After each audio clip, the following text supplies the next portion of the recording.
Okay, so for this we can just duplicate this. So I'm going to drag and drop, drag holding the Option key and dragging across, and then I'm going to rename this schedule.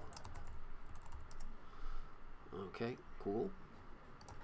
Let's zoom in. Can't get enough of that shortcut. All right, really neat feature here. If you click this, you can edit multiple. So if you look here, you can select them both. If you need to change the color of those objects, etc., you can select them both.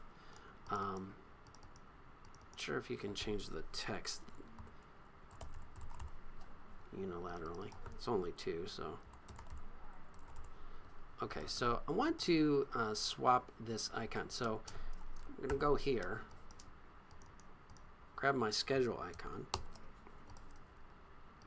go down to this. I'm not going to delete anything. I'm going to go Edit, Paste to Replace.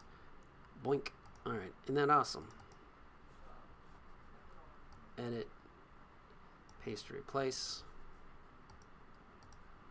Change my color to, in the libraries, to my pop color, and then I'm done. All right, super sweet. You want to do that for the rest of the icons.